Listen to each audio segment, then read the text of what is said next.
but I go by the nickname of Cat.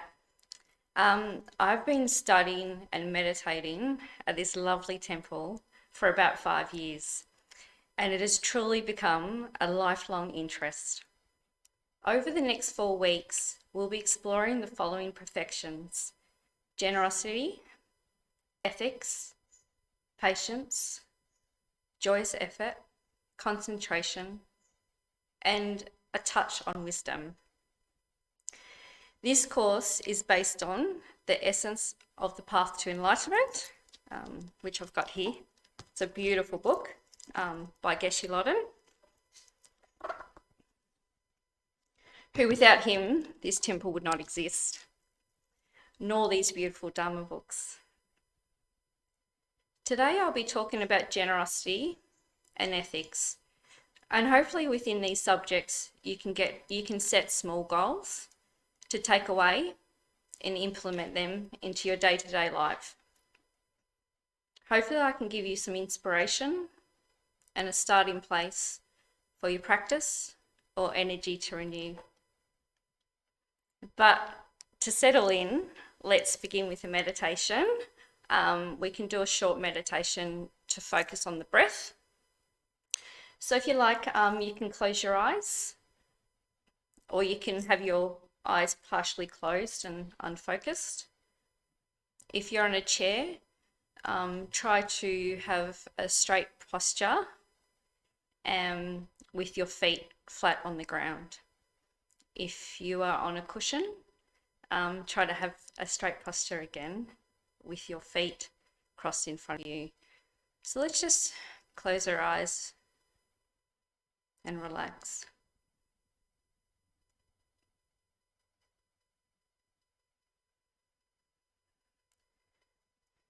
We're going to be focusing on our breath. So if you like, you can focus on the in and out breath from the nose, and you can focus on the sensations that are going in and out through your nose. If you like, you can also focus on the breath from your stomach. And what you can do is you can hold your hand on your stomach. You can place your hand on your belly and you can feel the breath going up and down. So whichever you feel comfortable with.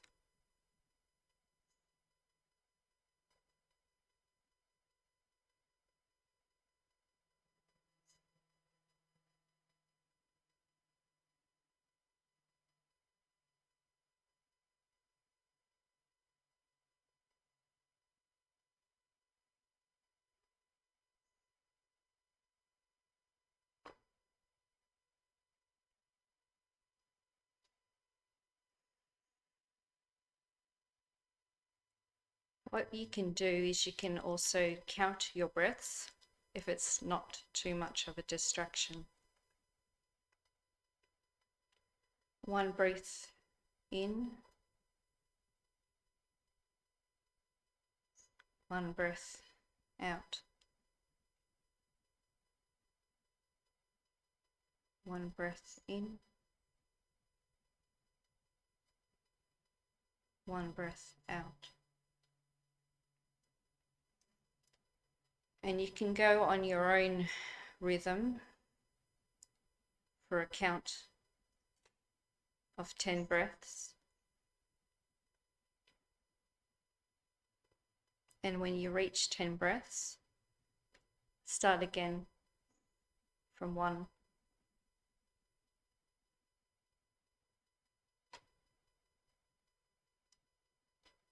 Counting your breath is a good way to keep your mind focused and in the present moment.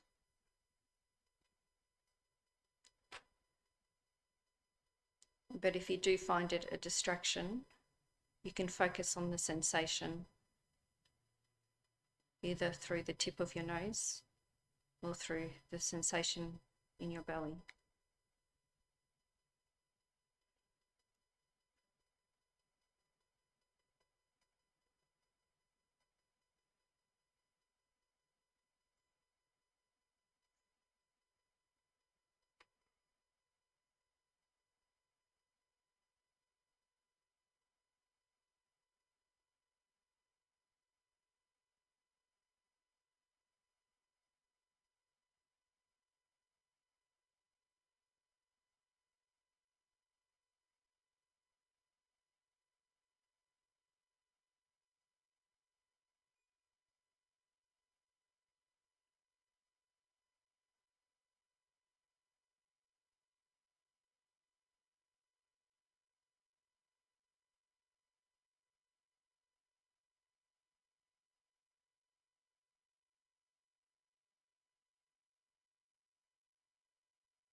Where are you?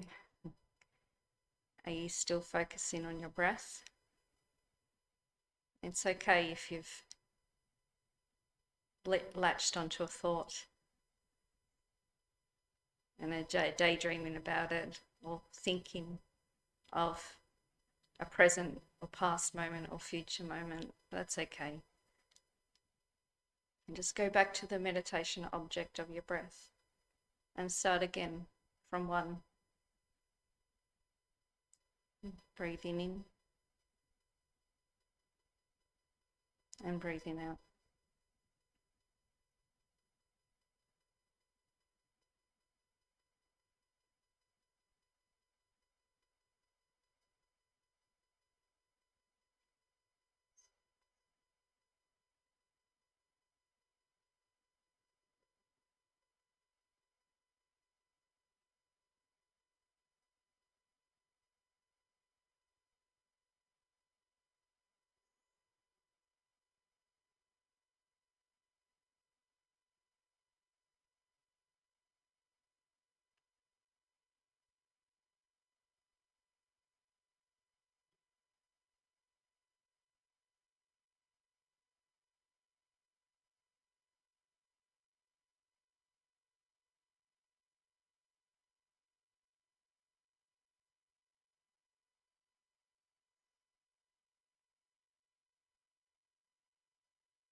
It's okay if you feel a bit restless.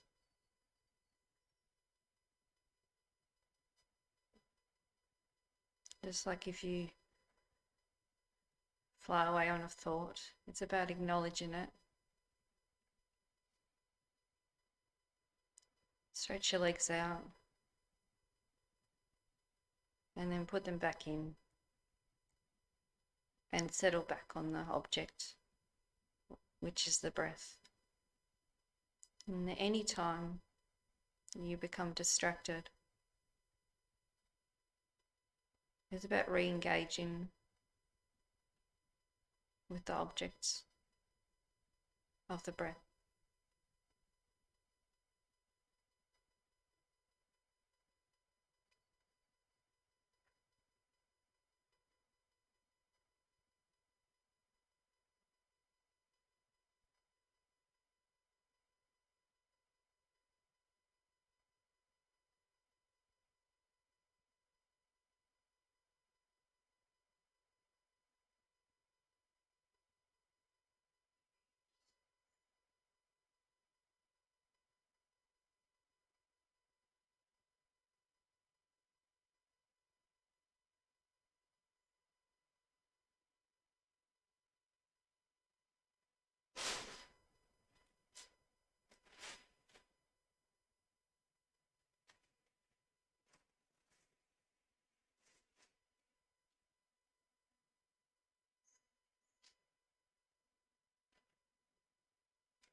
And when you're ready, just slow and steady, come out of the meditation and we can finish this meditation.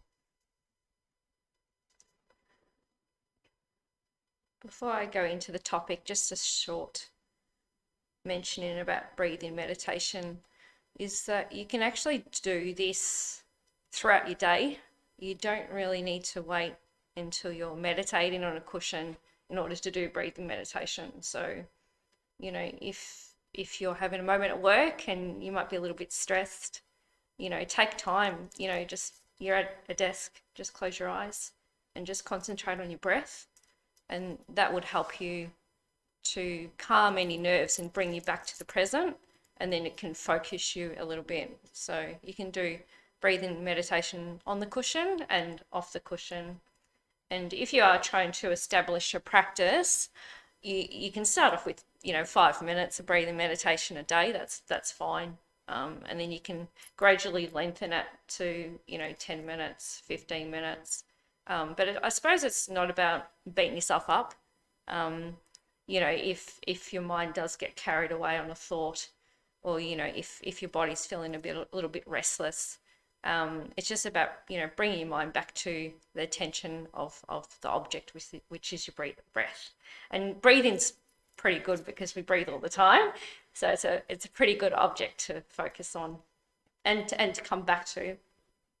And also, before I go on, is you know, not to force your breath.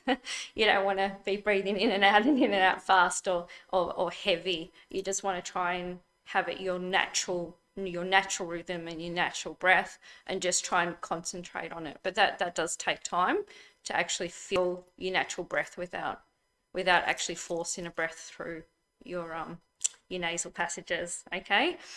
All right, let's move on. So the first topic that I'm going to talk about is generosity. So what is generosity? Generosity isn't just about giving of money, which most people think. When you think of generosity, you think of giving money. It is more than that. It can be any action of body, speech, and mind. So let that settle into your thoughts of the generosity can be any action of body, speech, and mind that is initiated by generosity. It is not necessary that you eliminate the poverty of all beings. If that was the case, it would imply that all the Buddhas of the past could not perfect generosity.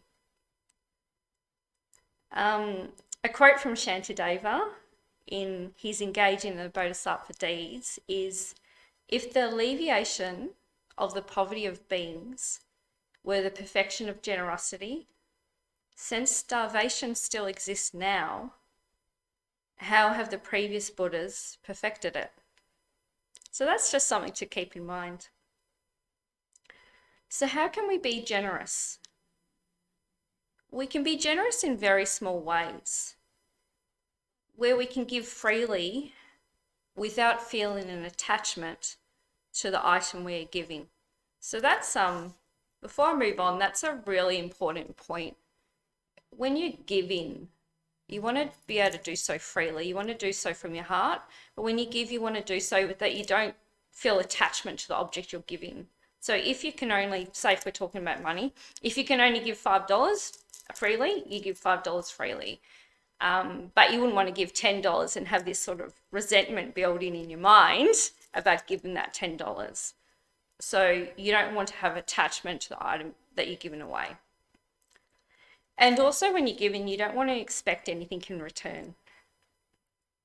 So to do this, we need to start small, such as a handful of birdseed to the birds. It can be just as simple as that. Setting up some water in the park for birds on a hot day is another example, or a small donation to someone in need. But when you do so, your intention behind your gift is most important. I believe having pure heart and joy when you're giving is most important. The practice of generosity brings temporary benefits of wealth and resources in future lives. But also in saying that, please don't feel like you have to give everything away and live as a hermit. That's not the intention. Think body, speech, mind. What's happening to your mind if you gave everything away and lived as a hermit? You might resent that or regret it. So it's not about that. It is about giving what you can give, which is why it is best to start small. Incorporating Dharma into your life doesn't mean to change your circumstances. You can enjoy the house that you live in. You can enjoy the food you have, the income you earn. You can enjoy that. And you can have a wonderful circumstance that you find yourself in. Okay. An example of generosity of speech is you can rejoice in others' virtue. Doesn't necessarily need to be Dharma related. For example, when someone at work does something well, give them praise and feedback. It takes 1 second to do that, to acknowledge something that someone's done and just give them a pat on the back for it. And see, that's another example of generosity. It's such a small thing to do. Just say, hey, you've done great. Takes 2 seconds. And it may not seem like much, but what you've done is you've just made their day. Like if you think about yourself when you get praise and feedback, how you feel, you've just done that for them. They feel acknowledged, that their hard work is noticed. Or another example of generosity speech is a Dharma friend has given a talk about impermanence, and you can rejoice in the virtue that they've created and the wonderful merit. A result is your mind improves continuously so that suffering is removed and realizations are attained. Another quote from Shantideva. I like Shantideva's quotes, so you're going to find them all weaved through these Dharma talks. The thought to give all beings everything, together with the fruits of this, is said to be the perfection of generosity. Thus, it is simply a state of mind. So I'll say that again. I like this one. The thought to give all beings everything, together with the fruits of this, is said to be the perfection of generosity. Thus, it is simply a state of mind. So that's something to contemplate. That's your homework, something to contemplate about a state of mind. What does that mean? Okay. You can be generous by giving protection to help others to overcome their anxieties, fears, or protecting them from danger. This can be done in numerous ways, such as setting up a safe birdhouse to give protection to the birds, or nursing someone when they're ill, such as your children, partner, or family. Through protecting lives of others, you will have a long and healthy life, free of anxiety and fear.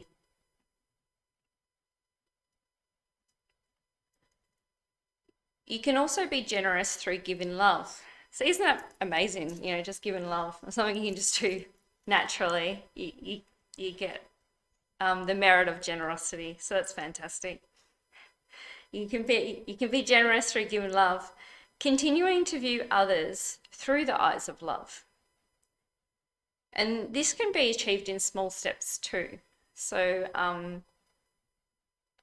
generally, you're not going to have equanimity towards everyone straight away. You have your family and your friends, and they're the ones that you automatically protect because you've grown up with them, you've had time with them and all that sort of stuff. But you probably don't necessarily give that same, love to strangers on the train or, to people at the supermarket that you bump into. But yet again, you can do it in small steps. It's like if you're driving and someone wants to turn out in front of you, that you let them in, that's a small, and I think the rule is you only let one person in, so maybe you can let two people in. That can be like that you do more, a small bit of generosity and having the equanimity that if you had family or friends wanting to drive in front of you, you would automatically let them in. Okay. And also, so you're not going to be able to equanimity straight away, but with practice and meditation, it will develop. The result of this practice of generosity through giving love is to experience continuous happiness for yourself, and you are able to make others happy. So that's pretty cool. Okay, so that's the topic of generosity. And now I'm going to move on to the topic of ethics. So yet again, what is ethics? Ethics is the virtuous thought to abandon both harming others and the attitudes that are the basis of harming them. Ethics is the complete development of a state of mind that refrains from harming others. However, and this is quite important, it is not the total eradication of harm. Wouldn't it be great if there wasn't any harm or suffering? But nevertheless,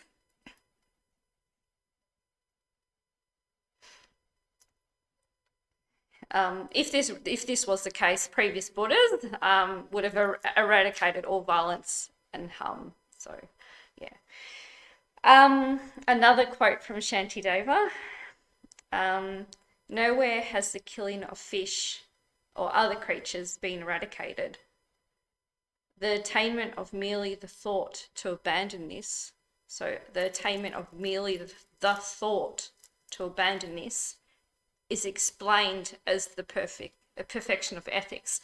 So yet again, through this quote, it's about, sometimes it comes back to your mind and your thoughts. It's not the fact that we can actually get rid of all suffering and harm, but what can we do, in our day-to-day life where we're not harming others, or we don't have the thought to create others. If more people can do this, the world will become a better place. So it's about, yet again, that homework that you guys have, it is simply a state of mind. So that's something to really contemplate.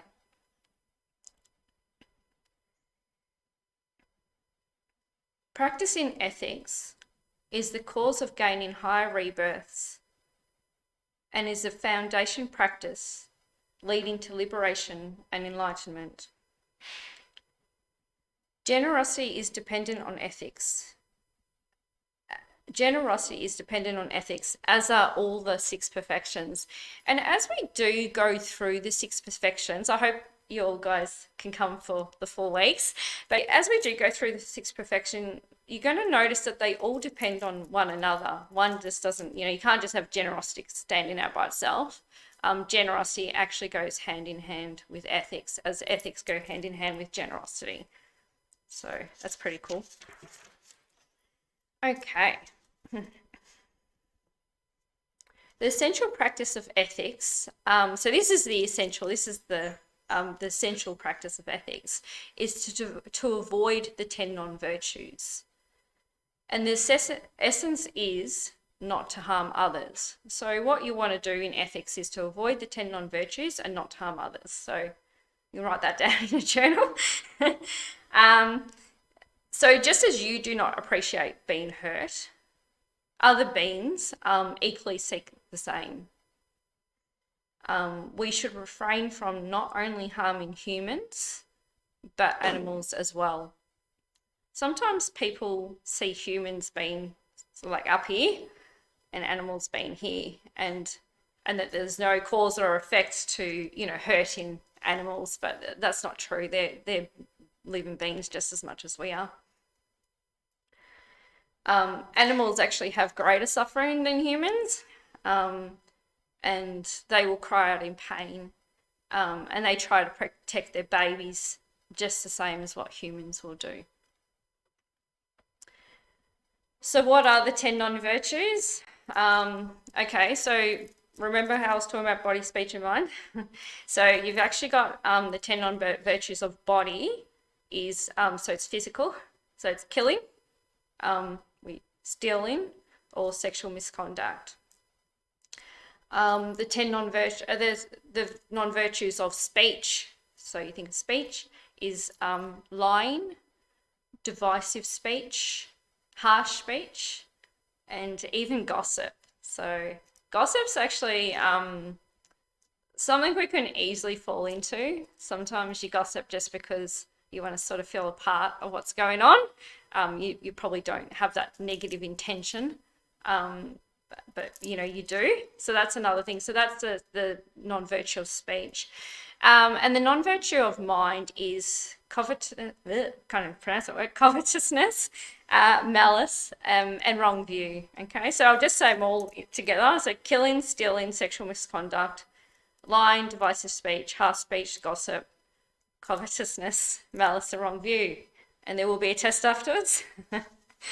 Okay, so how can we bring ethics into day to day? Okay, so sometimes it's we hear these about 10 non-virtues, and it can sound pretty cool, but then when you walk outside the temple and you walk off your cushion, it might be hard to say, well, how can I bring this into day to day, which sort of makes sense to you in your situation?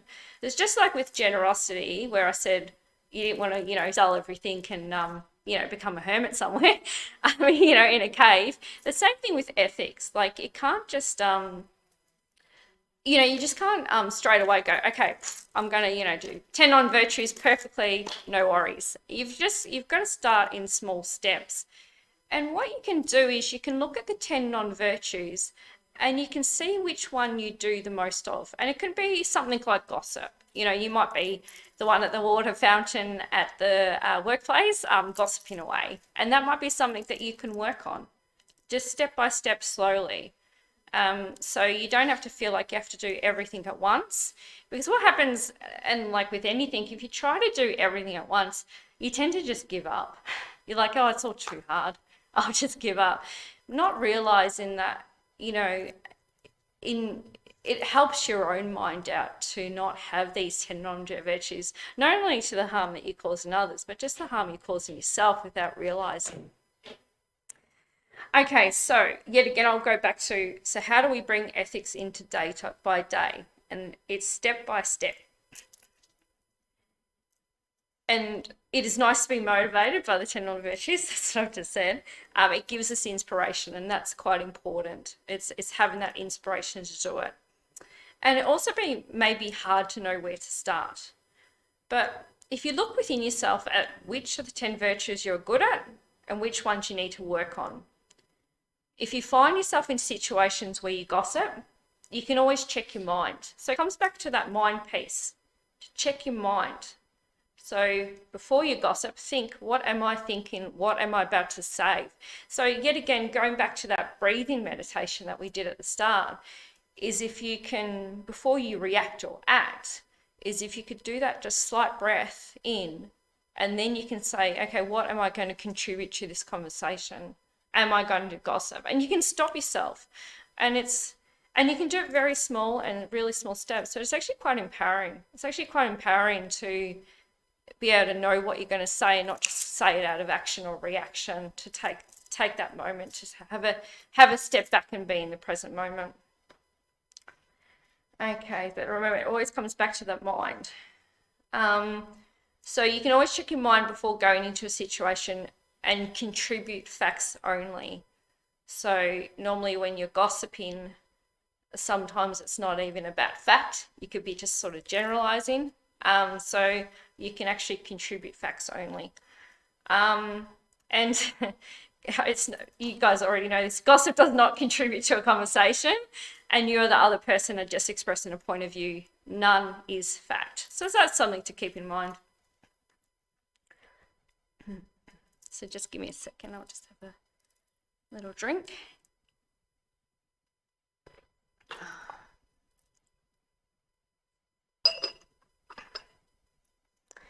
Okay, starting small is a great idea, because each time you refrain from gossip, you can give yourself a pat on the back. So that's pretty cool, like, because we all have these 10 non-virtues. I have these 10 non-virtues, I've got a lot of these 10 non-virtues. But if you can see yourself improving day by day and instant by instant and conversation by conversation, give yourself a reward for it.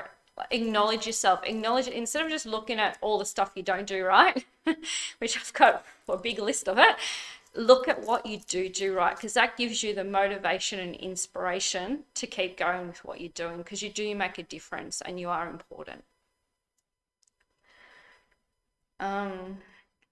Okay, and also each time you catch yourself, say in the act of gossip, I'm using gossip as an example, you can acknowledge in your mind and then you're cautious the next time. So it's about picking yourself up. Sometimes you can't pick yourself up straight away and it comes out and you're like, oh, I shouldn't have said that. But but at least you've acknowledged it. You know, you're not just doing it habitually, you know, not caring. You've actually seen that you've done it, and then next time you can do better. And the more practice, the better you'll become. Okay, so I use gossip as an example, and so with harsh speech, an example is, I'm going to do a workplace example, is before writing an email with negative content, that you read it to yourself 3 times. Okay, so before you write that email with negative content to a colleague, read it 3 times and ask yourself questions. Would you want to receive this email? The person you're sending it to might be going through a rough time.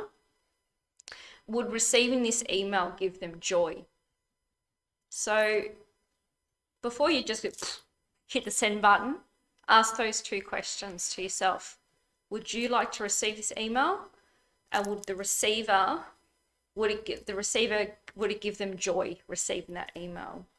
So sometimes when you've written it, you can just delete it and not send it at all, or you can change the wording you use in it. So that's a part of bringing this 10 non-virtues into action. And like I said, it's a small part. It doesn't have to be anything big, but you're thinking about the receiver and how they're going to perceive it. And, you know, it's easy to vent your own frustrations. You know, we've all been there. But sometimes we don't see the full picture. We're only seeing it from our own side. So it's easy to, you know, snap back or bite back at someone. But I'm only seeing it from my point of view. I'm not seeing it from their point of view. Being able to have some restraint before you act is fundamental to the practice of ethics. Okay. Another important group of virtuous activities included in this practice of ethics are those of, and this is very important, this is homework for you all, are those of listening, thinking, meditating, reading, memorizing, and reciting, and eventually even to teach the Dharma. So I think out of all that, I think listening, thinking, meditating, and reading are the most important. And yeah, to when I'm speaking about taking goals from what I'm talking about, listening, thinking, meditating, reading is a pretty cool goal. You can take a goal from this, attending teachings and thinking about them afterwards. So, you don't just attend teachings and then, that's that. You just have a think about them afterwards. Meditate on all the topics of the path to enlightenment, and you can read the Dharma too. Over the course of the next few weeks, I shall be introducing meditation on the perfection topics. And you have a slow and steady practice, and it will develop so much so that you'll be excited to jump on the meditation cushion. So one of the books that I love is actually Meditations on the Path to Enlightenment, which is this book here. And the meditation at the end of each session will be from Meditations on the Path to Enlightenment. It's really cool. It's all set out and laid out really well. Okay. Okay. So on the flip side, by actively engaging in deeds to help others, you are naturally restraining from harm. So you're naturally restraining from harm by doing this, okay? So you don't even have to think about it. You're already restraining from harm. So that's pretty cool. Any virtuous action performed to benefit other living beings, such as practicing the 6 perfections, is the part of the division of ethics. These can be helping the old, sick, homeless, helplessness, those in danger, poor, and so on.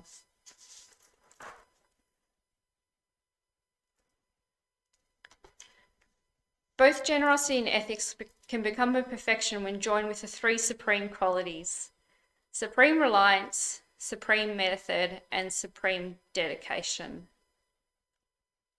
Supreme reliance is practicing the perfection on the basis of bodhicitta motivation. Bodhicitta can be defined as a primary mind wishing to attain enlightenment for the benefit of all living beings. Before giving, ensure your motivation to give is free from any self-cherishing or delusion. So that's like what I was saying before, you're checking your intention before you're giving, which is easy. It's just that little second that you do in your mind. Really check on your motivation. If you develop a habit of this, you can check your motivation every time before you act. This will eventually become a natural strength. So sometimes when you are practicing these, it does seem a bit unnatural to begin with, but it does start to become a little bit natural if you practice. It's all like riding a bike, really. When you first ride a bicycle, you might fall off a few times, but you eventually get better and better, and then you ride a bike without even having to think about it. That's similar to meditation. Supreme method is based on the understanding of the true nature of phenomena.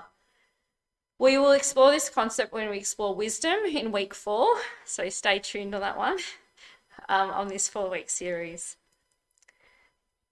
Supreme dedication is to complete the virtuous actions of engaging in any of the perfections and dedicating them to attain enlightenment.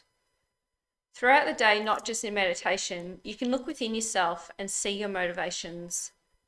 You act in accordance of the perfections, and then you can dedicate the merit to you and others to attain enlightenment. So supreme reliance, supreme method, and supreme dedication, that's sort of hard to do when you sort of first start out meditating, but I think when you get more involved and you start to have a daily habit, like I said, it doesn't have to be a big thing. You can have a small dedication, you can have a small motivation. So motivation and intention is what you can set at the start of the day, and you can say, I'm going to try, not to gossip today, or I'm going to try not to gossip for an hour, I'm going to try not to gossip for 30 minutes. or I'm going to try not to gossip for 10 minutes, just depending on your habits. Don't try and kid yourself and say, oh, I won't gossip for a whole year. Try to be easy and gentle on yourself. But it's just about bringing all this into, day-to-day life. It's not about just learning about it and just, leaving it on the meditation cushion. Okay, so what we're going to do next is a meditation. So I hope I've given you some thoughts. And everything I'm speaking about is in the essence of the path to enlightenment.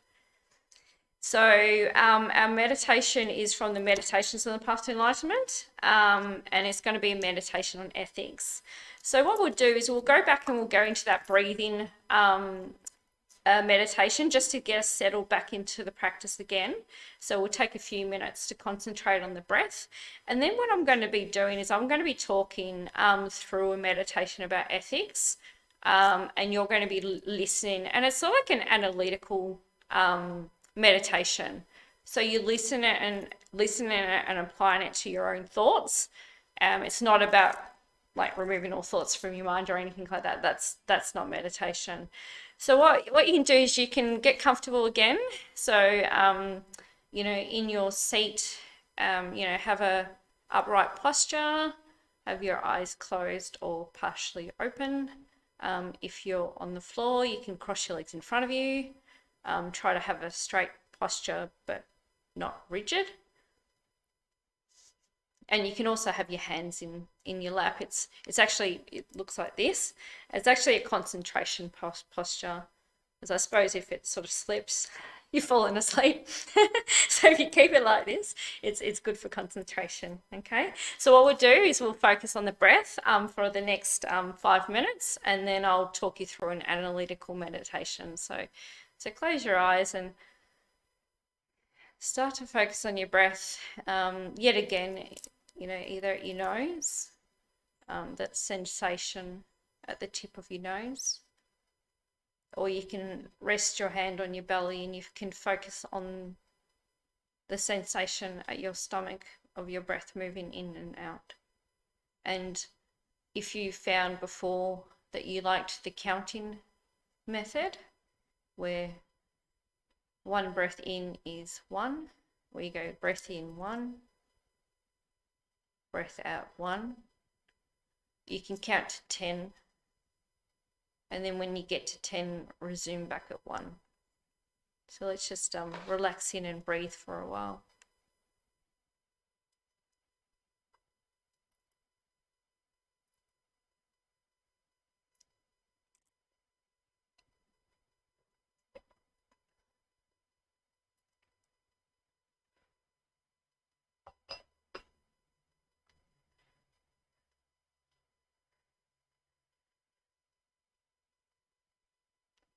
Let everything go.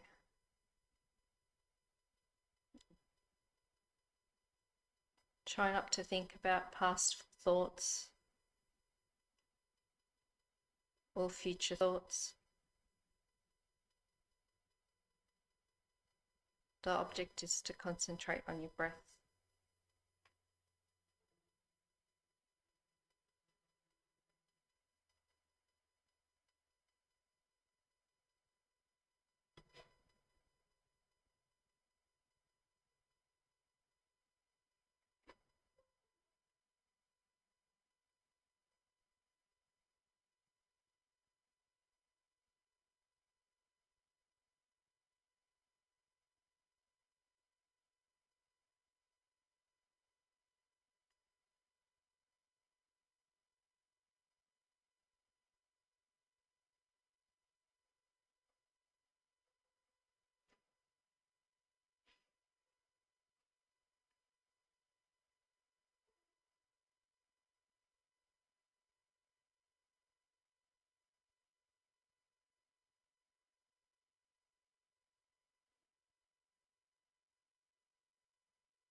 Let everything else melt away into the background, and your sole focus is on your breath. Breathing in and breathing out.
Where are you? Are you still concentrating on your breath? That's okay if you've gone off on a tangent, on a thought. It'll happen to us all. That's okay. Just acknowledge it and come back to the breath. And if you're counting between 1 and 10 and have gotten lost, just go back to 1. That's okay. Just go back to 1 and focus on the object, which is your breath.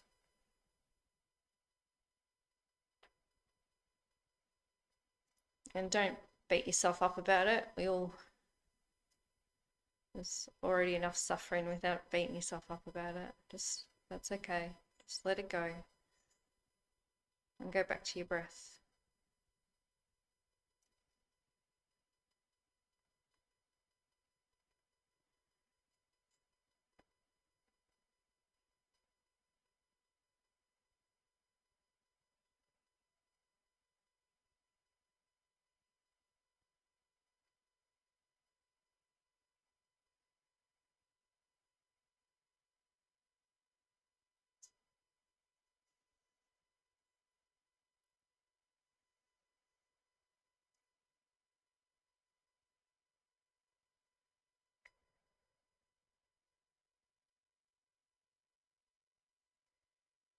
Okay, so I'm just going to be talking, so stay in meditation, and we're going to change the object from the breath to ethics, which is what we've just learned.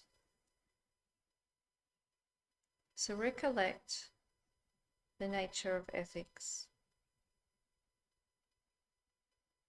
The essence of the practice of ethics is to abandon both harming others and any thought to cause harm. When this restraint from harm is conjoined with bodhicitta motivation, it becomes a perfection of ethics. Generate this attitude and familiarize yourself with it by holding it single-pointedly.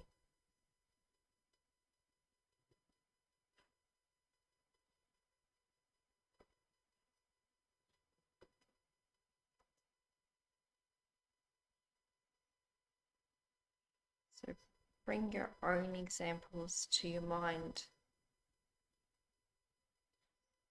of what you've just learnt and hold them like you did your breath. Hold this analysis object single pointedly.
Keeping in meditation, now develop your enthusiasm for the practice of ethical behaviour by contemplating the benefits arising from the practice and the disadvantages arising from lacking ethical values.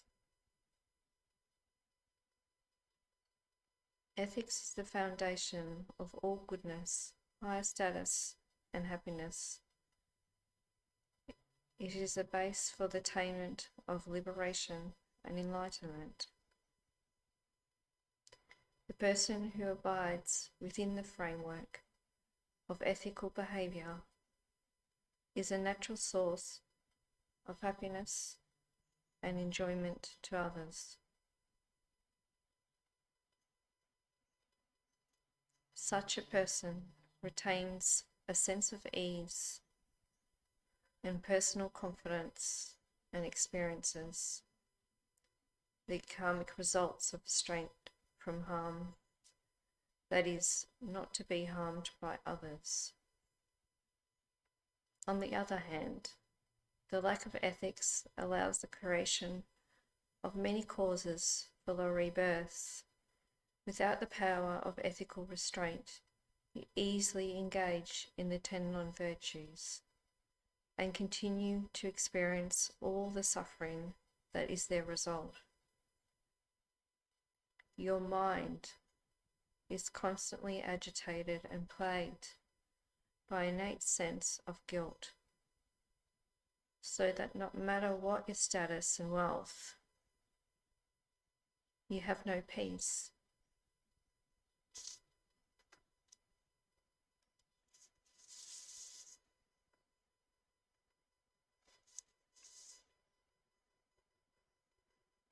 Based on these benefits of ethics and the disadvantages of immorality, hold the determination to practice ethics single-pointedly. So now through this analysis, go through that analysis that I spoke you through and hold it single-pointedly in your mind.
Just like in the breathing meditation, if your thoughts start to wander, that's okay. Acknowledge they have. And then go back to your analysis of ethics. Build the picture up in your mind from your own examples and focus on it single-pointedly.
So now that we've done a meditation on ethics, what we'll do is we'll still stay in meditation. And what I'll do is I'll guide you through a meditation on generosity. So still try and stay with your eyes closed. If you want to, you can do a quick shuffle and then go back in. And we can do the second topic in generosity. So recollect the nature of generosity from the first part of the talk. See that the factor making the thought to give into a perfection of generosity is the bodhicitta motivation with which to give. Generosity is not perfected by the size of the gift or the number of beings to whom you give. It is the purity of your attitude when giving and your willingness to give everything without any residual miserliness that becomes the perfection of giving. Generate this state of mind of generosity, motivated by bodhicitta, and thoroughly condition your mind with it by concentrating on the perfection of generosity single-pointed. So bring to mind your own example from what you've learnt about generosity today. Run through the analysis in your own mind and concentrate on the end result.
you can end the meditation.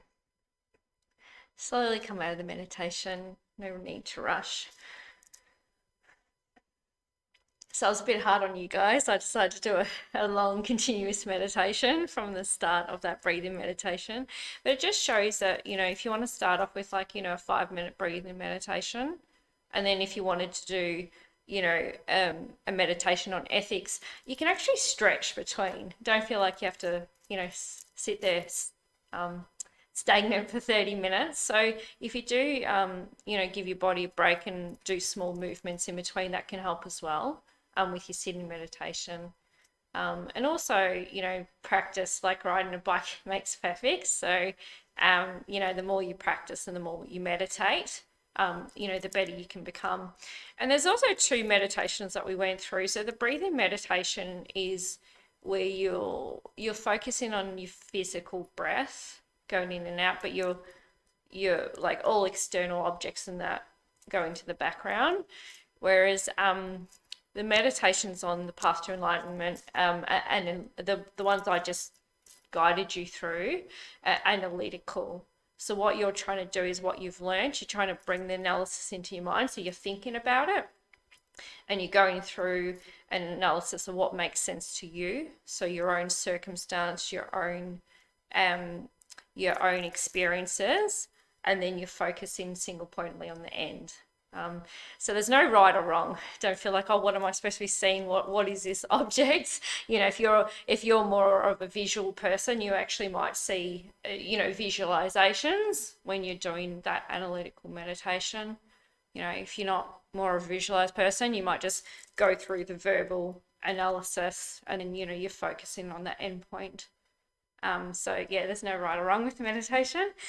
This wraps up generosity and ethics. So that was for week 1, and they really do go hand in hand, as do the other perfections. And you'll notice this as we go week by week, how they do go hand in hand. And even if you just take away one lesson from this talk, I'll be happy.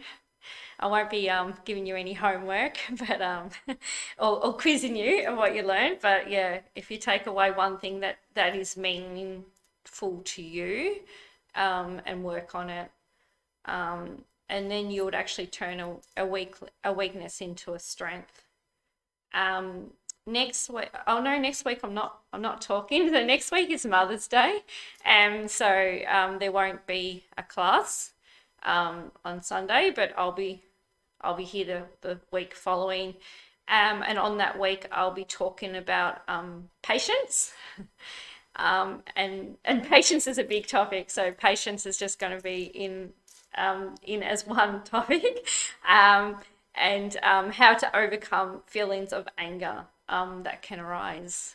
So does anyone have any questions? I can open it to the floor, the people that are in the temple, and also to the people online. If anyone has any questions, please write them through or verbally speak them, and I'll try my best to answer. If I do not know the answer, what I would do is I will write down your question and I'll get back to you next time about it, either by emailing you or by seeing you the next session, letting you know. Okay, so if anyone has a question, they can raise their hands if they're physically in the temple, and it can be, don't feel bad about asking a question. Be any questions that you have on the top of your head. Quiet's a good thing. Less work for me. See, I've given you all homework and you're not giving me any work, so that's pretty cool. That's cool. Any questions online, Manny? Okay, cool, all quiet. I'll just wait a few minutes. We've sort of ended a little bit early, but I'll just, I was going to take you through another analytical meditation, but I didn't want to be unfair on you with how many meditations we were doing in a row. So I thought I'll stop it at that one. So I'll just give it a few minutes. If there's no questions, that's fine. What we'll do is you can join me for afternoon tea in the dining room. There'll be some cakes and coffee and tea for the ones that are on site at the temple. If you're at home, make your own tea or coffee, an afternoon treat. And you can also go to the Enjoyment gift shop, which is at the back of the temple. Feel free to have a browse. My favorite is actually the chai. The chai is just beautiful. So yeah, there's no rush. Feel free to browse. Feel free to wander the gardens, and the afternoon tea will be at the back. So if there's no questions, I think I'll say goodbye. Thank you very much for your time.